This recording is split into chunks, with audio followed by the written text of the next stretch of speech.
Hello, my name is Shari Moore. Welcome to my micro teaching unit. This is in fulfillment of EDU 1107.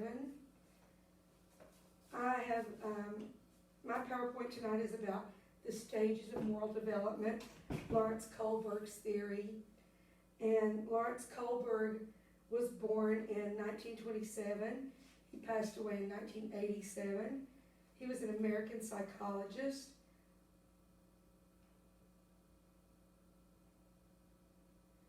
A little bit about Kohlberg's early life. Lawrence Kohlberg was born in Bronxville, New York on October the 25th, 1927. After graduating from high school at the end of World War II, Kohlberg volunteered as an engineer on a ship that was smuggling Jewish refugees from Europe to Palestine through the British blockade. He was captured, jailed in Cyprus, then later escaped to a kibbutz in Palestine. There, he made his way back to the United States, where he joined yet another crew transporting refugees. These experiences likely had something to do with his later emphasis on moral development. So a little bit about Kohlberg's educational background. He enrolled at the University of Chicago, and his examination scores were so outstanding, he was able to skip some of the required courses. Kohlberg received his bachelor's degree in just 1 year. Amazing. He received his PhD in psychology from the University of Chicago in 1958. Kohlberg's first academic appointment was at Yale University as an assistant professor of psychology from 1958 through 1961. And then he was back at the University of Chicago as an assistant professor of psychology for 5 years, from 1962 through 1967. Then he moved on to be professor of education and social psychology at Harvard University, beginning in 1967, where he remained until his death, unfortunately by suicide, in 1968. So let's talk about the Heinz dilemma. This was what his dissertation was about when he worked on his PhD. So Kohlberg's dissertation and subsequent research focused on developmental changes in children's behavior and thinking, which focused on the importance of moral reasoning and judgment. Kohlberg evaluated the responses of young boys after providing them with the following fictionalized account. In Europe, a woman was near death from cancer.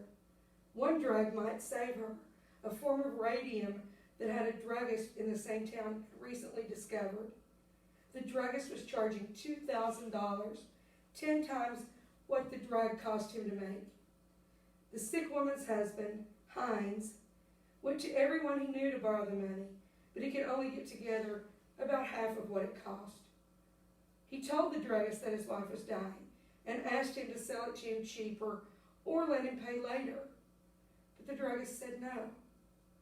The husband became desperate and broke into the man's store to steal the drug for his wife. Should the husband have done that? Why or why not? The students were asked to form 3 groups according to their answers. Those who thought Heinz should steal the drug, those who thought he should not, and those who couldn't decide. Placing the students in small groups helped them to feel more comfortable, since it's easier to develop a sense of trust and cooperation in small groups. Next, Kohlberg dictated the remaining questions of the dilemma. Should Heinz steal the drugs? Why or why not? If Heinz doesn't love his wife, should he steal the drug for her anyway? Why or why not? Suppose the person dying is not his wife, but a total stranger. Should Heinz steal the drug for a stranger? Why or why not? Suppose it's a pet animal that he loves. Should Heinz steal to save the pet animal? Why or why not? Should people do everything they can to save another's life? Do you believe it's against the law for Heinz to steal? Under these circumstances, does that make it morally wrong? Why or why not? Should people generally do everything they can to avoid breaking the law? And how does this relate to Heinz's case? And so, here were the results. They were somewhat equally divided. These results, however, plus the influence by Jean Piaget on Kohlberg's research, were enough to convince Kohlberg to continue with his theory, which led to Kohlberg's development of the stages of moral development. This consists of 3 separate levels with 2 stages each. Kohlberg came up with an explanation similar to Piaget's, where children developed in different stages. He also stated, in addition to stages, there were various levels within each of the stages of development. Kohlberg believed that children develop through their interactions with others, where they learn how viewpoints differ. As problems and differences arise, they develop their own opinions of what is fair and what is just. So, this is level 1, stage 1 of Kohlberg's theory. Level 1 is about the pre-conventional level, where morality is externally controlled. Stage 1 deals with punishment avoidance and obedience orientation. The age range for this level in this stage is infancy. Here, rules are imposed by authority figures, and they're conformed to in order to avoid punishment or receive rewards. This perspective involves the idea that what is right is what one can get away with, or what is personally satisfying. Behavior is determined by consequences. The individual will obey in order to avoid punishment.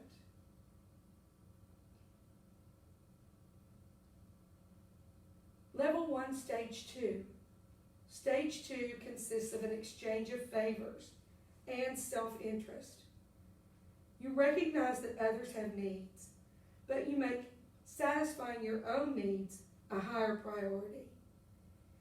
Here your interest shifts to rewards rather than punishment, and an effort is made to secure the greatest benefits for oneself. The age range here is preschool, and the good boy girl level is that with an effort it's made to secure approval and maintain friendly relationships with others. Level 2, Stage 3. Conventional morality, and it's about performing the right roles. The age range here is school age. During this level, children begin to realize there are viewpoints which exist that are different from their own. Also, the child may understand that authorities may have differing opinions about the views of others. At this stage and age, children are still not yet classified as fully functioning members of society due to their underdeveloped communication skills, much like mine. Stage 3, there's a focus on meeting the expectation of others, as well as conformity and interpersonal accord and harmony. Stage 2, Level 4. Stage 4 is all about maintaining the social order. The age range is school age. When children enter this stage, they move from simply viewing the morality of family and friends to viewing the morality of society as a whole. The emphasis during this stage is more focused on obeying laws in society. Children make decisions based on what is right and wrong in society, and also what is deemed right or wrong by their friends and family. Laws are followed to meet societal expectations. Orientation is towards fixed rules to maintain social order. Interpersonal accord is expanded to include the entire society. Level 3, Stage 5. Level 3 is about post-conventional shared standards and principles. Here the individual moves beyond the perspectives of his or own society. Morality is defined in terms of abstract principles and values that apply to all situations and societies. The individual attempts to take the perspective of all individuals. Stage 5, social contract and individual rights. The age range here is teenagers. In this stage, people look at the complexities of what makes a good society. People evaluate behavior in terms of what works, but they realize it doesn't necessarily make it beneficial for society. People in this stage are finally able to use more complex reasoning skills to make decisions about what is considered good and bad for our society. Personal values are used to achieve social consciousness, realization that mutual benefit and reciprocity exists in morally correct behavior. Utilitarian rules make life better for everyone. Level 3, Stage 6. Stage 6 is again about universal principles. The age range here is adulthood. Stage 6 defines the principles at which people achieve justice. This is the final stage of moral development in Kohlberg's morality theory. When people reach this stage, they have a well-rounded view of society, and a person's own sense of justice gives them an equal respect for all people. Morality is based on principles that transcend self-benefit or mutual benefit. According to Kohlberg, this is the highest stage of functioning. However, he claimed some individuals will never reach this level. At this stage, the appropriate action is determined by one's self-chosen ethical principles or conscience.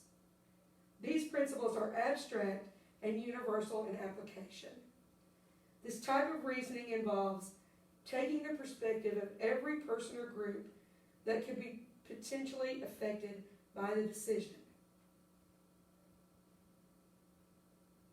And so here are some criticisms of Kohlberg's methods and findings. Number 1, it emphasizes justice to the exclusion of other values and may or may not adequately address the arguments of those who value other moral actions. Number 2, his work is androcentric. He used only male participants. Number 3, the study would have made more sense to have been done as a longitudinal study, so the changes in the children could have been documented or verified as they grew up. Number 4, his stages are not culturally neutral, as demonstrated by application to a number of different cultures, where people may progress at different rates through the same stages through different stages than Americans do. And lastly, Kohlberg's moral dilemmas are not able to take into consideration how most individuals make moral decisions in their everyday lives, depending on the differing circumstances.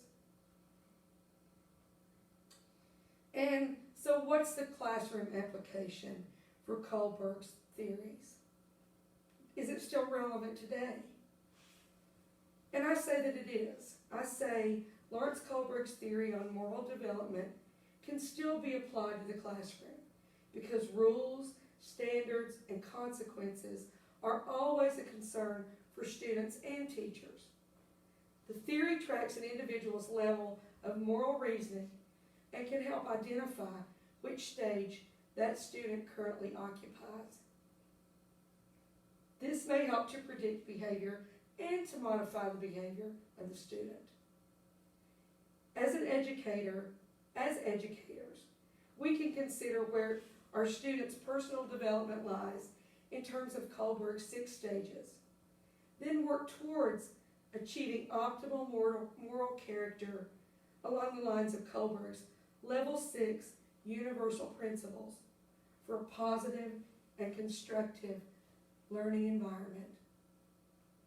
Thank you so much for being with me tonight. I apologize for my voice. I've had bronchitis for the last week, so I hope you can understand me, and thank you so much for being with me.